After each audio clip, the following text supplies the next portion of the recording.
15h05 sur Radio J. Bonjour à tous les auditeurs.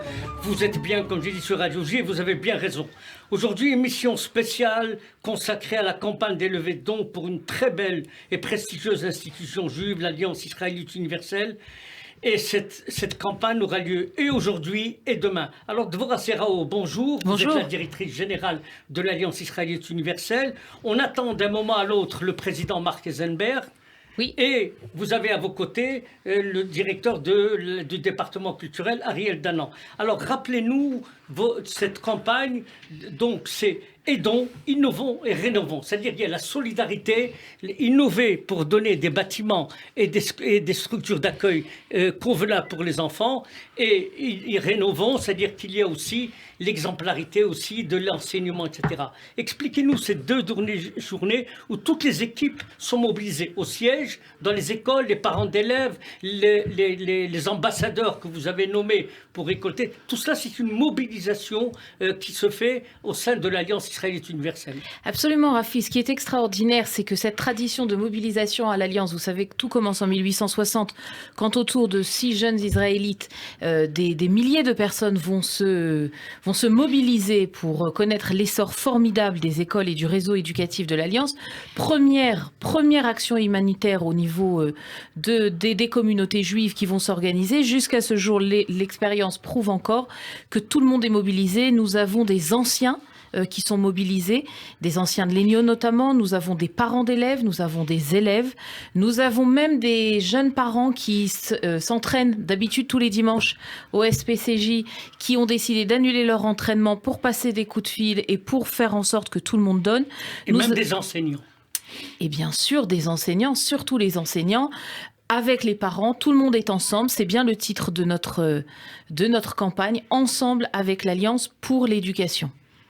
Alors, Mark Eisenberg est arrivé dans les studios. Bonjour Marc. Bonjour. Vous êtes le président de l'Alliance israélite universelle. Dans une petite vidéo qui a été diffusée partout, vous expliquez pourquoi c'est important cette campagne de dons.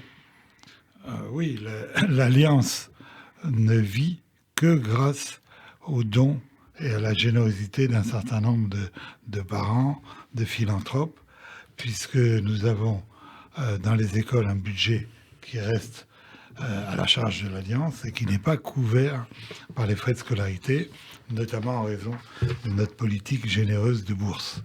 Pour nous, il n'est pas question qu'un enfant n'aille pas dans nos écoles pour des raisons financières.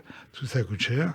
Et donc, effectivement, on a besoin de la générosité de chacun pour que les écoles de l'Alliance vivent, survivent et surtout se développent correctement et se développent en termes de qualité d'enseignement, mais également les conditions de l'enseignement.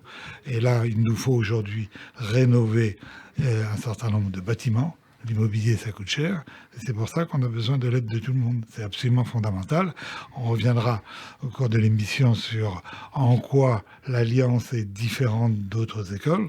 Mais disons déjà que si les parents qui sont heureux de la façon dont on s'occupe aujourd'hui de leurs enfants, et ceux qui savent à quel point ils peuvent être redevables dans le passé, parce que leurs parents étaient dans les écoles de l'Alliance, en Afrique du Nord, en Algérie, en Tunisie, au Maroc beaucoup, et que grâce à l'action de l'Alliance, ils ont pu acquérir des solides bases, faire des études, sortir du méla et de la pauvreté. Si ces deux populations se rejoignent pour comprendre qu'aujourd'hui encore on a absolument besoin de l'Alliance et que maintenant c'est eux qui peuvent faire quelque chose pour l'Alliance.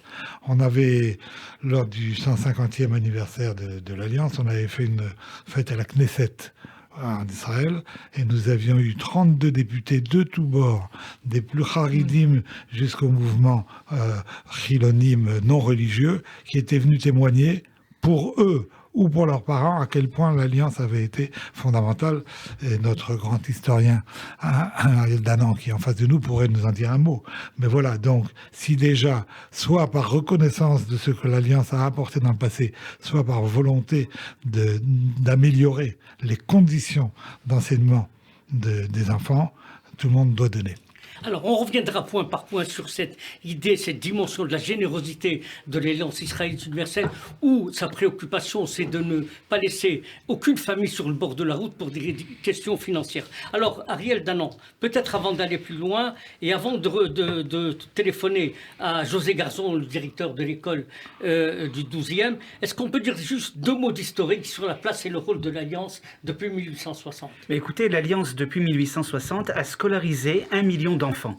Alors 1 million d'enfants en Afrique du Nord, au Moyen-Orient, dans les Balkans. Et aujourd'hui, si en France, beaucoup de Juifs venus d'Afrique du Nord sont installés en France, parlent français, enfin c'est le cas d'un certain nombre d'entre nous autour de cette table, n'est-ce pas Rafi? C'est parce qu'il y a eu l'Alliance. Et donc, il faut le dire, c'est ce que dit l'historien Georges Bensoussan, l'Alliance a changé la destinée du peuple juif. Alors ça, c'est depuis 160 ans, mais il y a aussi tout ce que nous faisons aujourd'hui à travers nos écoles en France et à l'international. Alors, je disais tout à l'heure que la campagne a commencé depuis ce matin. Tout le monde est mobilisé dans les écoles, les parents d'élèves, au siège, où toutes les équipes sont mobilisées pour téléphoner, retéléphoner, sensibiliser, pour donner dans cette campagne de levée de dons. Alors, on a en ligne José Garzon, directeur du collège-lycée Alliance Georges Leven. Bonjour, José. Bonjour Rafi. Alors Bonjour dites-nous, Rafi. quel est le climat aujourd'hui?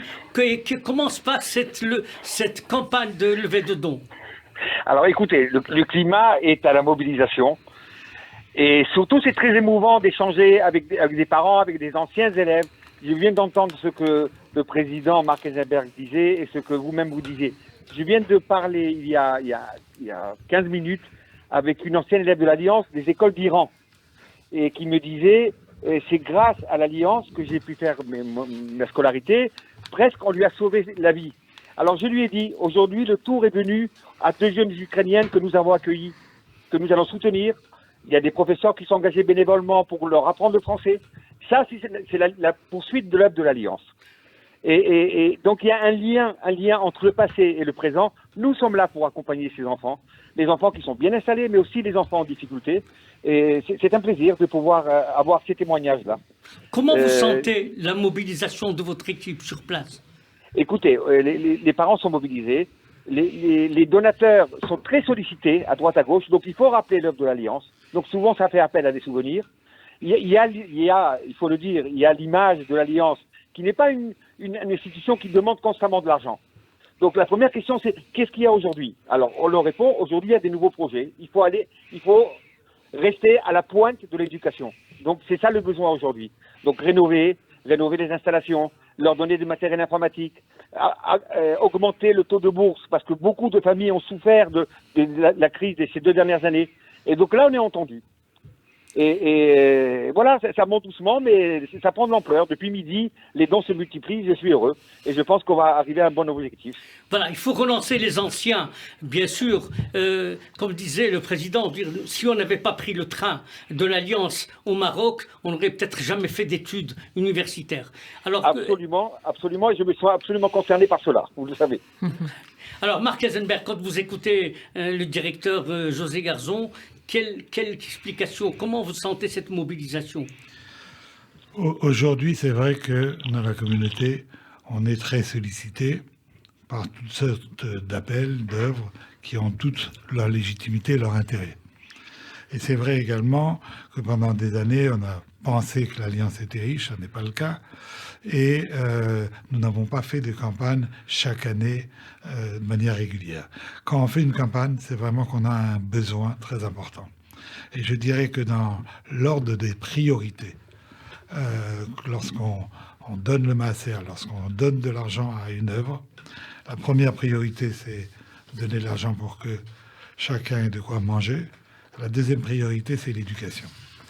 Et aujourd'hui, quelle est la place singulière de l'Alliance dans le panorama éducatif français? C'est une place importante parce que nous voulons chez nous que des enfants religieux puissent coexister, apprendre avec des enfants dont les familles ne sont pas pratiquantes, avec la plus grande joie dans l'idée de l'unité du peuple juif. Ça, c'est très important. Et ce que nous souhaitons à la fin de la scolarité, c'est que ces enfants aient appris les sources le judaïsme, se soit rendu compte de la richesse de notre culture et l'ait appris dans la joie et pas dans la culpabilité. Après, si on l'aura bien appris, chacun fera la pratique qu'il souhaite, dont il a besoin. Nous ne sommes pas la police du bon Dieu. On veut donner simplement des armes aux enfants pour s'épanouir et devenir de bons citoyens et des gens qui ont un lien du cœur avec le peuple juif et avec Israël, l'unité. Et même si ces propos peuvent vous sembler relativement courants, dans la réalité, ça ne se passe pas comme ça parce que le monde est souvent manichéen. Donc c'est plus simple d'être religieux et si tu fais pas Shabbat à 100% t'es pas un bon juif, ou au contraire d'avoir une philosophie athée et tout ce qui est rabbin, etc., faut s'en méfier. Et de réussir à conjuguer et à dépasser ça, ça n'est pas si facile. C'est une richesse pour l'Alliance de réunir cette pluralité des sensibilités juives. C'est une richesse, c'est une obligation, c'est notre ADN, c'est comme ça qu'on peut apporter. Alors, je parle aux auditeurs qui nous écoutent aujourd'hui. Certains se plaignent justement de la tendance, qui est une tendance générale, on l'a bien vu aux élections, d'aller vers les extrêmes. En disant, on ne se reconnaît pas dans un modèle ultra-orthodoxe ou dans un modèle qui ne l'est pas du tout. Ben, si on ne peut pas se plaindre de ce que devient la communauté et ne pas agir pour ses idées. Donc si votre idée, c'est qu'effectivement le plus important, c'est ce qui nous réunit plus que ce qui nous sépare. Ce qui est le plus important, c'est d'avoir une connaissance de l'ivrite pour comprendre les textes de notre traduction, ce qui est important, et de pouvoir avoir un accès aux sources. Et après, je dirais, en un clin d'œil, se faire soi-même sa propre religion de ces textes. Si c'est ça qui est important, et de mettre l'appui évidemment sur le fait qu'il faut être des bons citoyens, quel que soit le pays où on habite. Si vous voulez ça, eh ben on a besoin de votre aide. Et cette aide, c'est très concret, c'est un don, c'est de l'argent, on n'est jamais trop généreux. Et on ne doit pas oublier qu'en France, on a le système qui aide les dons des uns et des autres, le plus généreux, le système fiscal le plus généreux au monde. Oui, il faut rappeler que lorsque vous donnez, Marc Eisenberg, 100 €, vous payez en réalité 33 € ou 25 dans la déduction fiscale, 65%, 66 ou 75%. Je donne un exemple. Imaginons qu'un de nos auditeurs doive payer dans quelques jours 10 000 € d'IFI. 10 000 € d'IFI. S'il fait un don de 12 500 € à l'Alliance, il payera 0 IFI. Donc son don lui aura coûté 2 500 € sur 12 500. Et c'est immédiat. C'est-à-dire il ne fera pas de chèque dans 15 jours. Ce n'est pas d'attendre un an. Et comme nous avons des philanthropes qui vont doubler les sommes, en donnant ces 12 500, en réalité 2 500, ces 2 500 vont se transformer en 25 000. C'est extraordinaire. Et on va pouvoir aider avec ça des enfants, on va pouvoir reconstruire des cours de récréation qui ne sont pas adaptés, on va pouvoir faire peut-être un gymnase pour que les enfants puissent faire du sport, on va former les professeurs encore mieux toutes les techniques digitales. C'est extraordinaire ce qu'on peut faire avec ça. Donc on a besoin de la générosité de chacun. Dvorah Serrao. Écoutez, je crois que vous avez entendu l'essentiel sur le don, vous avez entendu parler le directeur d'école. J'ai envie de dire que cet appel de 1860, il est toujours, il ne faut pas le voir au passé, il ne faut pas en parler en passé. Au passé, l'appel, il est toujours là. J'en appelle personnellement à tous les parents d'élèves, à tous les grands-parents de nos élèves qui savent combien il est important. Et ce sont souvent les parents d'élèves qui donnent le dernier coup de pouce, qui réussissent à convaincre leurs enfants pour inscrire leurs petits-enfants à l'école juive. Donc j'en appelle aux grands-parents qui sont parfois des anciens, qui sont ceux qui croient en l'Alliance, qui comprennent le projet, qui ont le recul nécessaire sur l'éducation des petits-enfants et de leurs propres enfants. J'appelle à tous ces gens à donner généreusement. On a vu la facilité que nous donne la fiscalité en France pour pouvoir faire un don. Nous avons besoin de tous les dons, grands et moins grands. Nous avons besoin de tous les dons pour arriver à nos fins et elles sont nobles. Ce ne sont pas, j'ai envie de dire, des fins de luxe. Nous ne cherchons pas à donner, à créer les campus que l'on connaît. Nous cherchons à donner l'essentiel à nos élèves tout en leur donnant la possibilité d'aller un peu plus loin pour être prêts dès aujourd'hui avec les défis de demain. Alors, vous avez dit dans votre vidéo, Marc Eisenberg, c'est la solidarité et la solidarité, ça veut dire qu'on laisse personne sur le bord de la route pour des raisons financières. Il y a aussi rénover les bâtiments pour donner des bâtiments, refaire une cour ou un gymnase pour une école. Et ensuite, innover, ça veut dire l'exemplarité de l'enseignement. Je vais vous donner un exemple de ce qu'on peut faire de manière extraordinaire dans l'éducation. Imaginons qu'on donne un cours sur la kippa. Dans certaines écoles, on va dire il faut mettre la kippa. Dans d'autres, on dira c'est pas obligatoire, si vous voulez la mettre, vous la mettez. La façon dont on devrait enseigner la kippa, pour moi, est la chose suivante. Premièrement, quelles sont les obligations religieuses de la kippa? Est-ce qu'on parle de la kippa? Alors, je commencerai d'abord par un jeu avec les enfants, en leur posant des questions. Est-ce que la kippa, c'est une obligation de la Torah, c'est une obligation des rabbins, à quel moment ça doit être, pour voir déjà qu'est-ce qu'ils ont dans la tête. Une fois qu'ils ont fait ce petit jeu interactif, on va répondre aux questions. On va leur expliquer que dans la Torah, la kippa est mentionnée une fois, mais ça ne s'appelle pas vraiment kippa, ça s'appelle misnefet. C'est les habits que devaient porter les Kohanim quand ils allaient au temple. Et en français, misnefet est plutôt traduit par une tiare, c'est-à-dire une coiffure un peu royale. Et Rachid dit c'est une coiffe en français. De temps en temps, Rachid traduisait le mot français. D'ailleurs. Voilà. Donc, on voit que les Kohanim, lorsqu'ils faisaient le service du temple, devaient se mettre quelque chose sur la tête. Je pourrais en déduire que tous les autres, à tous les moments de leur vie, n'avaient aucune obligation. Et dans l'Antiquité, il n'y avait pas de kippa. C'est quelque chose qui est venu au Moyen-Âge. Et il y a eu une grande controverse. Dans le Talmud, il y a un rabbin qui dit « par respect de Dieu, je mettais la kippa », et les autres rabbins disaient « nous, non ». Bah. Et déjà, je pense que ça va étonner beaucoup de gens de savoir que la kippa n'était pas obligatoire.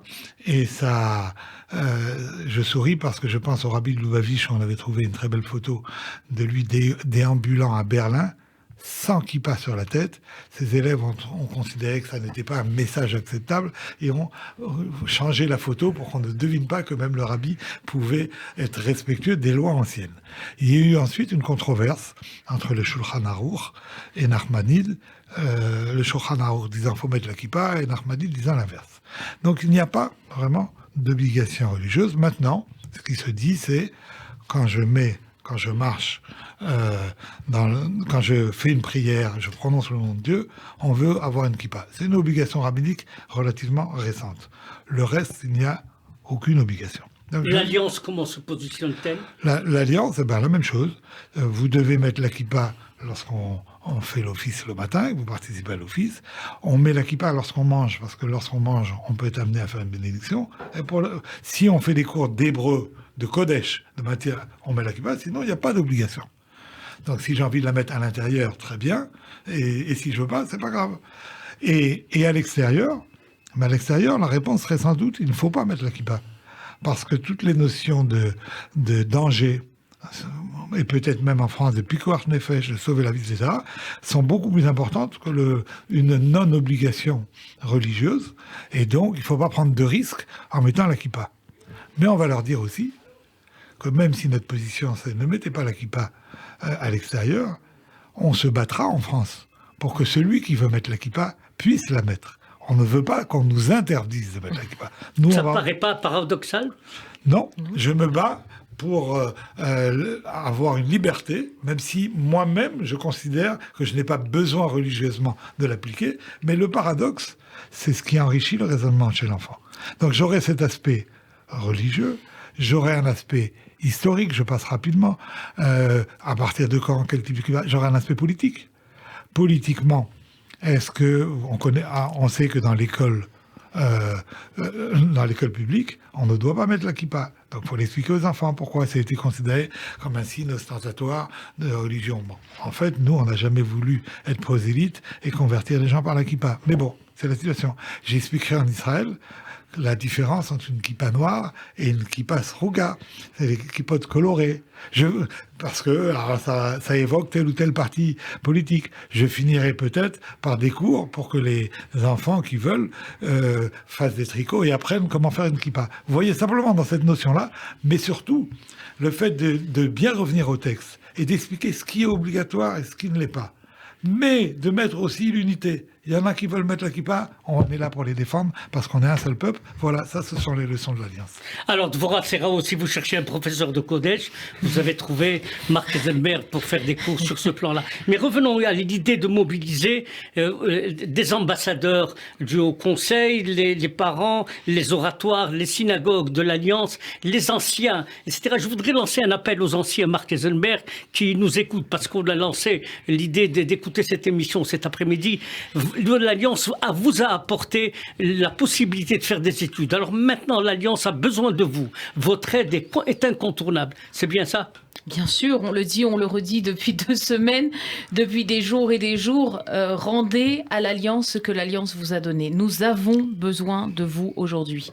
Nous avons besoin de tout le monde aujourd'hui.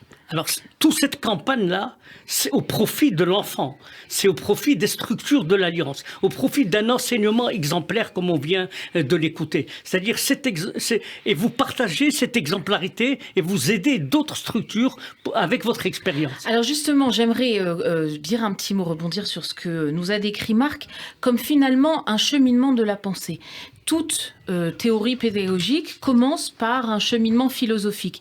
C'est exactement ce que nous avons entendu. J'ai envie de dire, quelqu'un m'a dit la semaine dernière qu'il avait gagné un petit peu d'argent en se demandant à chaque fois, en posant tout le temps la question, pourquoi c'est comme ça ?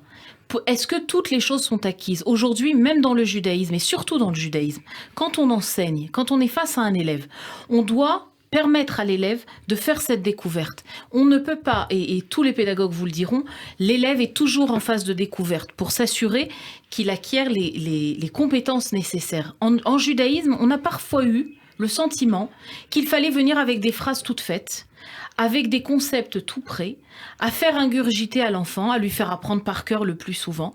À l'Alliance, que nous essayons de faire, et nous essayons de le faire notamment déjà bien avant la Morim, mais ça s'est intensifié avec la Morim. C'est de dire à l'enfant... Rappelez-nous, la Morim, c'est la formation des professeurs de Kodesh. La Morim, c'est ce programme en partenariat avec l'État d'Israël et des partenaires financiers philanthropes ici en France pour améliorer l'enseignement de l'hébreu, l'enseignement juif et l'enseignement de l'histoire juive. Et ce qu'on vient dire aux élèves et ce qu'on vient dire aux enseignants, c'est laisser les enfants questionner. Ne leur apportez pas les choses toutes mâchées par vous, adultes. Laissez-les découvrir, laissez-les se forger une opinion.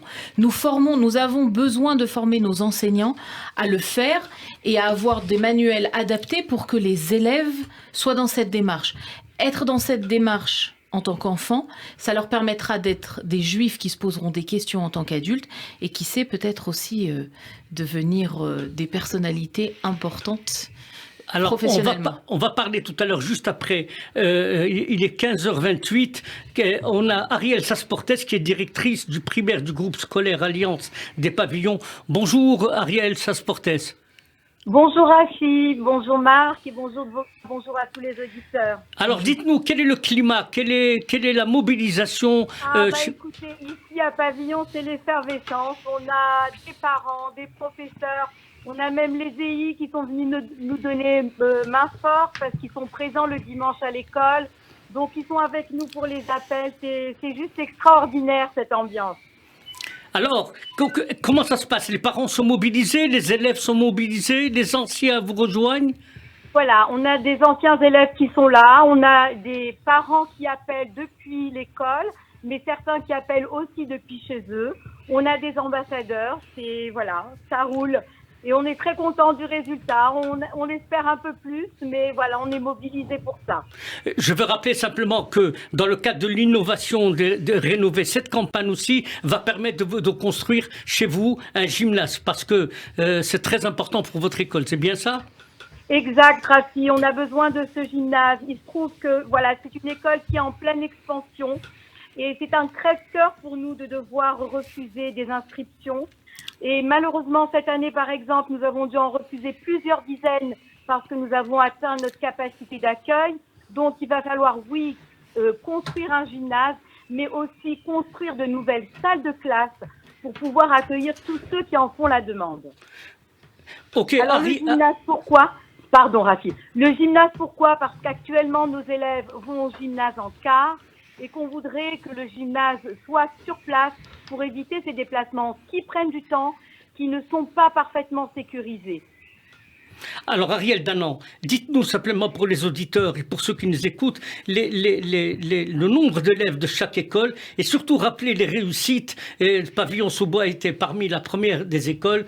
Rappelez-nous un peu cette qualité. Justement, j'aimerais poser une question à Ariel Sasportes parce que avec Moshe Mechali, qui est le directeur du groupe scolaire Alliance des pavillons sous-bois, ce qui est extraordinaire dans votre école Ariel, c'est que maintenant, si je ne me trompe pas, souvent les parents ont été élèves au pavillon sous-bois, leurs enfants sont désormais à l'Alliance des pavillons sous-bois et ça montre véritablement cette transmission familiale qui fait la force de ce groupe scolaire qui est régulièrement cité comme étant l'un des meilleurs lycées de France, bien qu'il soit, cela pourrait en étonner certains, est en Seine-Saint-Denis.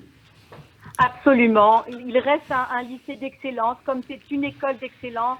Depuis le plus jeune âge, les enfants en difficulté sont pris en main, des dispositifs d'aide sont mis en œuvre, personne n'est laissé sur le côté et c'est ce qui fait notre force.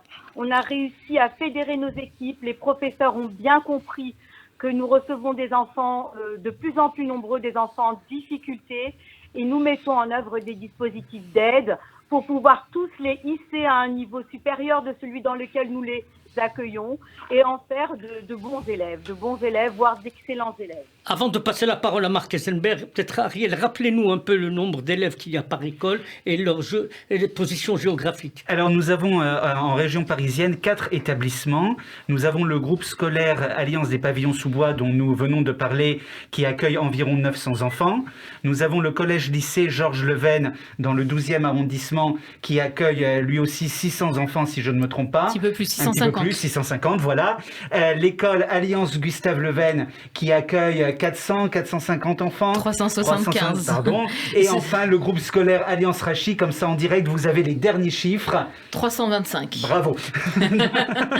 Donc, ce sont 2000 enfants qui sont scolarisés. Mais avant tout, j'aimerais dire qu'au-delà de ces 2000 enfants, nous apportons une aide pédagogique, une aide programmatique pédagogique à beaucoup plus d'enfants. Et beaucoup plus d'enfants des écoles juives sont touchés par tous les programmes que réalise en ce moment l'Alliance. Alors, on reviendra chez vous, Ariel, parce que l'Alliance, c'est pas simplement les écoles, c'est aussi une bibliothèque qui est le fleuron du judaïsme français, c'est aussi le SNEJ. Alors, Marc Eisenberg, quand vous entendez tous ces témoignages, quelle peut être la réaction d'un président de cette institution ? Le président de l'institution pense qu'il y a des choses extraordinaires qui ont été faites et des choses extraordinaires à faire et qu'il aimerait qu'on donne les moyens aux équipes pédagogiques de réussir, de travailler correctement. Quand j'entends qu'on a augmenté nos effectifs ces dernières années de manière régulière, de façon assez importante, et qu'on continue à refuser les enfants parce qu'on n'a pas pu rénover certaines salles de classe ou construire quelques salles de classe supplémentaires, ça fait un peu mal au cœur. Et effectivement, je voudrais insister sur ce qu'a dit Ariel. L'Alliance, c'est pas seulement ces 4 écoles que nous gérons en direct en région parisienne, c'est les partenariats avec d'autres écoles en France, en Suisse, au Canada, c'est un réseau très important. Au Maroc, en Israël, c'est très important. Et le fait d'ailleurs d'être un réseau international, c'est également une raison, à mon sens, pour des parents de choisir l'Alliance. Parce qu'ils savent, par exemple, s'ils décident en cours de scolarité de partir et de faire leur alia, d'aller en Israël, ça sera beaucoup plus simple d'avoir un suivi pédagogique en passant d'une école de l'Alliance de France à une école de l'Alliance en Israël, c'est aussi quelque chose d'important. Et en tout cas, on aide un réseau qui a pour vocation de faire partager toutes ces bonnes expériences pédagogiques. Alors, Dvorah Serrao, vous avez écouté 2 de vos directeurs d'école. Aujourd'hui, les parents d'élèves se mobilisent, les élèves se mobilisent, les anciens.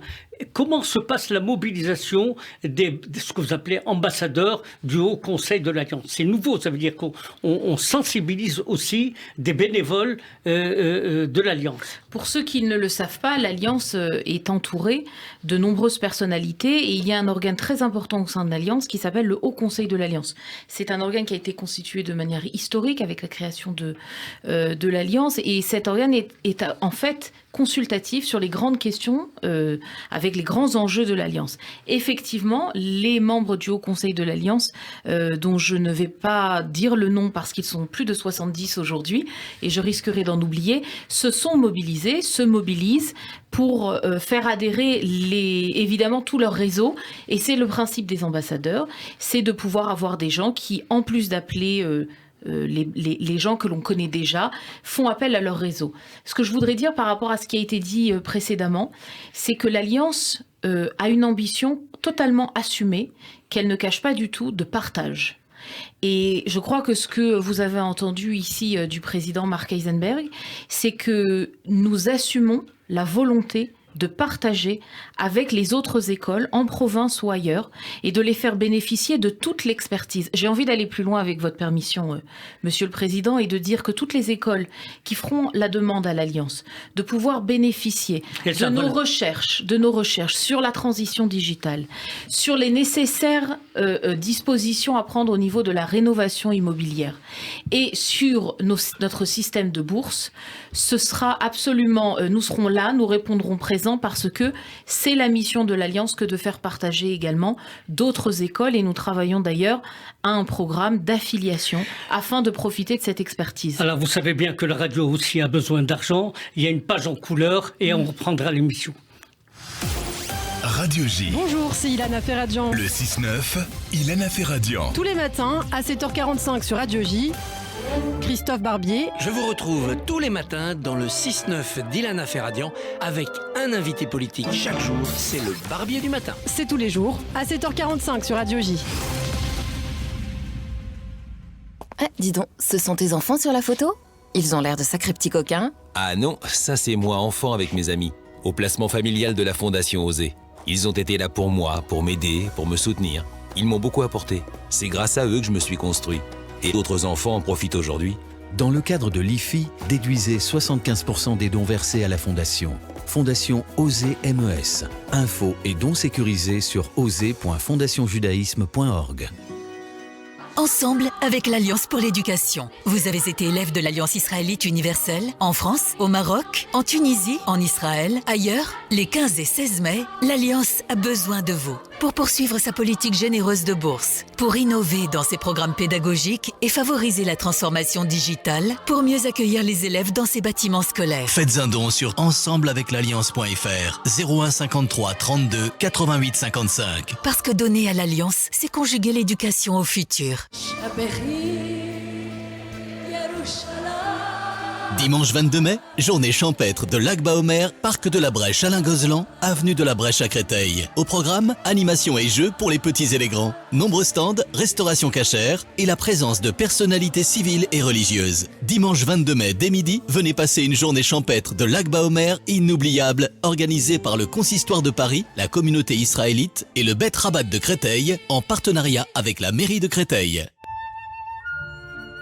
Avec le KKL de France, donnez un sens à votre IFI. Soutenez les réalisations des projets écologiques, culturels et éducatifs du KKL en déduisant 75% de votre don. Renseignements KKL au 01 42 86 88 88 ou sur info@kkl.fr.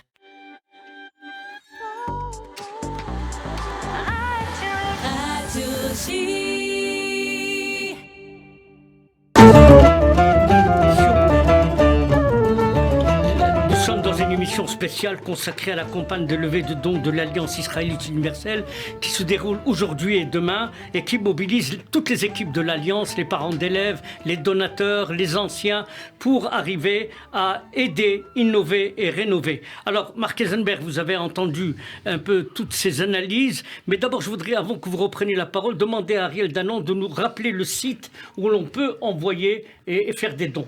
Oui, donc vous pouvez faire des dons sur le site Ensemble avec l'Alliance, tout attaché, .fr, ensemble avec l'alliance.fr, vous faites un don en ligne et puis surtout il faut rappeler que grâce à de généreux donateurs, aujourd'hui et demain, tous les dons que vous faites sont systématiquement doublés. Donc si vous faites un don, je ne sais pas moi, un petit don de 30 €, il ne va vous revenir finalement que 10 € grâce au reçu CERFA. Mais surtout pour nous à l'Alliance, cela va donner 60 €.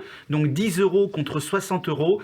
Tous les dons comptent et c'est avec tous les petits dons que nous allons véritablement réussir à réaliser tous les projets dont nous sommes en train de vous parler.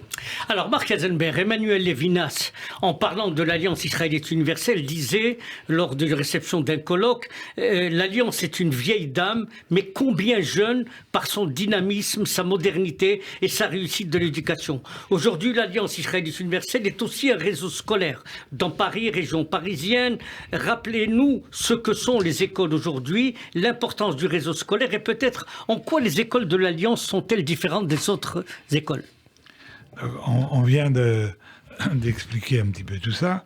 Donc nous avons plus de 2000 élèves dans des écoles de la région parisienne, mais nous avons des partenariats en France avec des écoles, en Suisse, au Maroc, en Israël, ce qui fait que nous touchons au Canada beaucoup plus d'élèves grâce à ces partenariats, grâce aux affiliations dont a parlé Laura. On touche des milliers et des milliers d'élèves. Nous avons été à la pointe du programme Lamorim pour l'imposer en France, ce programme qui permet d'améliorer la formation des professeurs et de leur donner des meilleurs outils pour enseigner l'ivrite ou les matières juives. On a été à la pointe de ça et toutes les écoles en bénéficient. Donc voilà un petit peu le rôle de l'Alliance. Alors c'est un réseau, comme je l'ai expliqué, qui met l'accent à la fois sur un judaïsme authentique. Dans les écoles de l'Alliance, on respecte strictement les fêtes, évidemment, la cacheroute, etc. Mais nous sommes ouverts à toutes les sensibilités de la communauté parce qu'on pense que chaque sensibilité enrichit l'autre, à condition de faire ça dans un état d'esprit constructif et positif. Donc voilà ce qu'est l'Alliance. Et ce dont on a besoin pour cette collecte de dons, c'est non seulement qu'aujourd'hui, ne remettez pas à demain ce que vous pouvez faire le jour même, qu'aujourd'hui vous rentrez sur le site que vient d'indiquer Ariel, mais également que vous envoyez des messages sur les réseaux sociaux à vos amis. C'est assez simple, vous prenez les mails de vos amis en disant « Écoute, j'ai entendu, là il y a une cause qui mérite d'être aidée, il faut que l'Alliance puisse continuer, il faut qu'elle puisse recevoir tous les élèves qui sont candidats, et malheureusement, il y en a quelques-uns où nous n'avons pas la place pour les recevoir. Il faut que l'Alliance continue à donner des bourses pour que des familles qui ont des soucis économiques, parfois liés au Covid, aux conséquences du Covid, puissent continuer à envoyer leurs enfants dans l'école juive. Donc, envoyer des messages à vos amis pour les sensibiliser qu'eux-mêmes fassent un don, et tout don est important. Alors, Dvorah Serao, peut-être que vous allez ajouter quelque chose à cette analyse. J'aimerais juste dire que tout don est important. Cette campagne s'appelle Ensemble avec l'Alliance. Les gros dons font les petits dons font les gros dons. Ça va dans les deux sens. Je rappelle que vraiment, nous avons également besoin de d'abord tous les donateurs qui nous ont toujours soutenus, mais aujourd'hui, nous avons besoin d'atteindre le double de nos donateurs sur l'IFI, parce que ce sont eux qui motivent les plus petits dons. Ceux qui en ont les moyens, les grands donateurs, doivent vraiment nous accompagner, nous soutenir comme ils l'ont fait. C'est parfois une histoire de famille, c'est parfois un héritage que de donner et de soutenir à l'Alliance. Et j'aimerais ajouter, si vous me le permettez, j'aimerais vous dire juste qu'hier, j'ai eu la chance d'intervenir auprès de la communauté qui se réunit tous les Shabbats dans les locaux de l'école Gustave Leven, dans le 16e arrondissement de Paris, auprès de la communauté de Legno. Et j'ai eu l'occasion de leur raconter et de leur dire à quel point cette campagne est importante. Il faut savoir que dans nos écoles, nous avons des oratoires. L'Alliance ne voit pas le judaïsme et la pratique du judaïsme comme étant un enseignement que l'on donne dans les classes, détaché de la vie communautaire. C'est dire l'engagement qu'on a au sein de l'Alliance à former des jeunes qui vont s'engager dans les communautés. Aujourd'hui, j'ai envie de me tourner vers ces communautés qui ont beaucoup et qui profitent toujours encore beaucoup de l'Alliance et de ses dispositifs. Vous soutenez l'Alliance, vous participez à la communauté de l'Alliance, participez également et donnez à ces jeunes qui ont besoin de vous. Ce n'est que comme ça que nous garantirons et que nous pourrons assurer la continuité du lien entre la communauté et l'école juive. Le grand rabbin de France, dans un message de soutien, a rappelé que, selon lui, les écoles de l'Alliance, c'était en quelque sorte les écoles du consistoire. Ça pouvait être les écoles du consistoire, ça aurait dû être les écoles du consistoire. C'est un judaïsme qui, en tout cas, fait écho. Le judaïsme que l'on enseigne à l'Alliance. Je rappelle qu'il a ses enfants à l'Alliance Rachi, absolument, et nous en sommes très heureux et très fiers. Et c'est le moment peut-être justement d'entendre comment ça se passe aujourd'hui dans les écoles, à l'Alliance Rachi plus particulièrement. Et simplement rappeler que chaque parent doit chercher un autre parent. Chaque donateur va chercher un autre donateur. Chaque ancien contacter les autres anciens que nous n'arrivons pas à toucher. C'est maintenant, voilà, c'est maintenant que nous avons besoin. Devez téléphoner, retéléphoner, essayez de créer un cercle autour de vous et fixez-vous une somme, comme chacun, comme son cœur lui dit, mais aidez aujourd'hui l'Alliance. Alors on a en ligne, pour illustrer un peu cette campagne et le dynamisme de cette campagne, Nathalie Lévy, bonjour. Bonjour Rachid, voilà, bonjour Laura, bonjour Marc, bonjour Ariel. Vous êtes la directrice du groupe scolaire Alliance Rachi. Merci d'être avec nous. Alors dites-nous, comme les autres écoles, quelle ambiance, comment se passe la motivation, comment se portent vos équipes? Alors, tout se passe très bien, excellemment bien. Déjà, je suis très fière de participer à cette campagne, très fière de faire partie de ce réseau et très fière de défendre les écoles de l'Alliance, en particulier l'Alliance Rachi. Alors, juste en quelques points, depuis ce matin, on a du monde. Baruch Hashem, on a l'association des parents d'élèves qui est présente et bien présente. On a des nouveaux parents de cette année qui ont adhéré au projet, qui sont là, qui défendent. On a des parents pétés, on a des parents tout court, on a des anciens, on a des nouveaux et on a même des gens qui nous appellent spontanément pour nous proposer et pour finalement s'engager dans l'aide. Alors moi juste, je voudrais dire quelques mots. Alors pourquoi faisons-nous tout ça? En termes d'objectifs, finalement, c'est ce qu'on recherche. Eh bien, en fait, d'abord la solidarité. Nous avons effectivement des enfants qui sont boursiers. On en a peut-être plus que dans certaines écoles. Et on est toujours là pour eux. Et on veut absolument qu'ils puissent avoir une scolarité comme les autres et pouvoir bénéficier des mêmes voyages. C'est ce qui s'est passé cette année. Moi, pour ma première année, je suis très fière d'avoir dit à tous les enfants qui ont participé au grand voyage bleu-blanc du bac, vous pouvez tous y aller. L'Alliance est là. Ça a été magnifique. Ça a été des propos. Un voyage en Israël, il faut préciser. Un voyage en Israël. Merci Marc. Oui, le voyage en Israël. Et puis ensuite, juste pour une anecdote, une nouvelle maman qui a appelé ce matin une dame pour lui demander si elle voulait participer à cette grande campagne et elle lui a répondu « Écoutez, je suis intéressée, mais moi, ce qui m'intéresse aujourd'hui, c'est l'Ukraine. » Eh bien, la maman lui a dit « Eh bien, ça tombe bien. Nous avons accueilli depuis 4 semaines des enfants ukrainiens qui profitent, qui bénéficient, pour lesquels ils ont tous les cours et ils profitent comme n'importe quel enfant de l'Alliance Rachi. Donc voilà, c'est pour toutes ces raisons que nous avons besoin de tous les dons, de tous les gens qui peuvent nous aider. Et si je peux me permettre d'ajouter juste quelque chose, il suffit pas que les parents donnent et qu'ils demandent à leurs amis de donner. J'ai envie de dire que tous les auditeurs qui nous entendent, de près ou de loin, doivent aussi parler à leur réseau pour pouvoir donner, pour nous aider, pour qu'on puisse aller plus loin dans nos apprentissages, dans l'identité juive et pour faire grandir nos enfants. Voilà. Bravo Nathalie Lévy et bon courage à votre équipe. Merci. Merci. Alors l'Alliance Israël... On peut peut-être dire quand même que par exemple, dans cette école de l'Alliance à Rachi, on a absolument besoin de refaire des salles de classe qui sont encore en préfabriqué et de construire à côté des nouvelles salles de classe parce que nous avons la demande pour ça. Donc c'est un exemple pour lequel on a vraiment besoin du soutien de tout le monde. Et la cour de l'école. Et la cour de l'école. Et la cour de l'école. Et nous avons beaucoup de demandes en attente. On a plus de 150 demandes qu'on n'a pas encore pu traiter et malheureusement on a besoin de remplir nos effectifs, mais on a besoin aussi de faire grandir l'école. Pour faire grandir l'école, en termes de sécurité, on doit améliorer et en termes d'innovation, nous devons créer à la fois dans la digitalisation et dans le reste. Et dans la rénovation, puisque l'espace est très grand, où ils font vont y vivre. Et pourtant, nous avons besoin vraiment de rénover ce grand espace. Voilà, pour toutes ces raisons, nous avons besoin du soutien de tout le monde. Alors chacun doit appeler son ami, l'ami, le voisin, le cousin. Chacun doit se sentir mobilisé pour cette cause très importante. Mais vous voyez que c'est extrêmement concret. L'argent que vous allez donner va servir dès la rentrée prochaine à accueillir plus d'enfants dans de meilleures conditions avec des meilleurs outils. Donc si vous ne voulez pas d'enfants qui vont à l'école publique, malheureusement c'est pas facile dans certains quartiers de porter un nom juif, etc. Si vous ne voulez pas de cette situation, faites un geste concret. Il faut faire un don.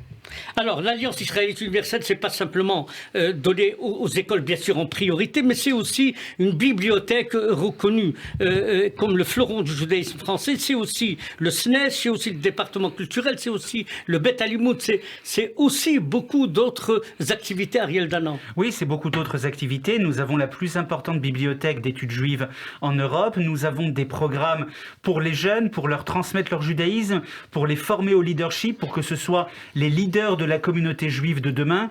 Nous avons de multiples activités culturelles, mais en fait, il y a une unité dans toutes ces activités. C'est ce que disait le président Mark Eisenberg en début d'émission. Nous voulons transmettre les textes du judaïsme, et nous voulons aussi que tous soient indépendants dans l'étude, dans leur réflexion sur le judaïsme. Nous voulons donner aux enfants, aux adultes, toutes les clés pour comprendre le judaïsme du mieux possible. Alors, donc, et tout ça dans la joie, la bonne humeur. Le judaïsme, comme disent les chassidim, c'est gai. Alors il faut faire partager cette joie avec les enfants. Mark Eisenberg, une question un peu pour vous spécialement. Comment vous expliquez cette admiration et ce regard d'exemplarité qu'ont les Juifs à l'extérieur de l'Alliance? Vous avez parlé d'Emmanuel Levinas tout à l'heure. L'Alliance, c'est l'éducation dans ce qu'elle a de plus noble. Et pour moi, l'exemple d'Emmanuel Levinas est extraordinaire. Nous avions un des plus grands philosophes du XXe siècle. Qui dirigeait l'école de l'ENU. Juif et non-juif, qui donnait des cours, qui était professeur des meilleures universités, et qui pendant 34 ans a été directeur d'école à l'école normale israélite orientale. Ça veut dire qu'il enseignait également aux enfants, qu'il corrigeait les copies, qu'il faisait des réunions avec les professeurs pour les encourager. Autrement dit, être capable d'enseigner aux plus savants, mais également aux enfants, c'est un don formidable. Et y consacrer autant de temps qu'a fait Emmanuel Levinas, c'est aussi fantastique. Et c'est cette notion pédagogique, cette qualité pédagogique que l'Alliance est fière de continuer à exercer aujourd'hui, ce qui peut expliquer la façon dont un certain nombre d'anciens admirent l'Alliance après avoir étudié dans ses locaux. Dvorah Serrao, je vous vois très admirative. Écoutez, oui, parce que... Vous êtes content de ce qui se passe, vous sentez une belle ambiance qui monte. Écoutez, se lancer dans un projet d'une telle envergure n'est pas donné à tout le monde. Il fallait qu'on trouve le bon moment, il fallait qu'on s'assure d'avoir le bon réseau, etc. Nous sommes sincèrement convaincus qu'il y a un temps qui est vraiment opportun aujourd'hui. Non seulement de par la conviction des grands donateurs et de par leur engagement, mais aussi parce que nous savons que nous avons une équipe de directeurs qui est prête à faire face. Les directeurs sont totalement engagés avec les équipes enseignantes. Ils sont toujours en train de nous solliciter avec de nouveaux projets. Nous ne pouvons pas ne pas répondre par la présente. Et je rappelle que il y a une relation, j'ai envie de dire, verticale et horizontale à l'Alliance. C'est-à-dire qu'il y a la volonté de s'occuper de nos écoles, mais il y a aussi la volonté de s'occuper des autres et de tous les autres. Alors, et ça, il ne faut pas l'oublier quand on est donateur. Quand on donne pour une école de l'Alliance, on donne par ricochet aussi à tous les autres qui en font la demande. Précisément. Donc, je répète un peu pour tous les auditeurs qui nous écoutent. Aujourd'hui, vous êtes tous témoins. Vous pouvez devenir acteurs pour aider l'Alliance. Téléphonez à vos amis, à vos familles. Vous, les anciens, téléphonez aux anciens. Mobilisez-vous pour ce que vous avez reçu, pour l'Alliance israélite universelle, pour l'éducation, pour rénover. Mark Eisenberg, peut-être un dernier mot avant qu'on... Nous utiliserons l'argent des dons de façon optimale. Nous sommes redevables de l'utilisation de chaque euro. Mais nous avons des projets fantastiques pour les enfants.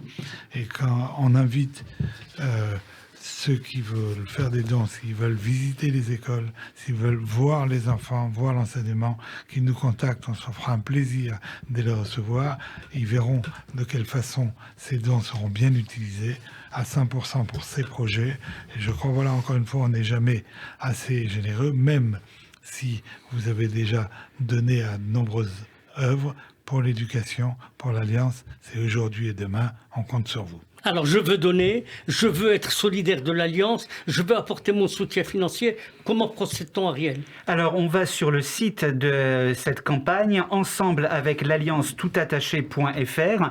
On peut également, si on a des renseignements, appeler le standard de l'Alliance au 01 53 32 88 55, 01 53 32 88 55. On peut également faire un chèque à l'ordre de l'AIU et l'envoyer au 27 avenue de Ségur dans le 7e arrondissement de Paris. Si c'est un don IFI, il faut faire le chèque à l'ordre de l'ENIO et l'envoyer à l'AIU. Je rappelle l'adresse 27 avenue de Ségur 75 007 Paris.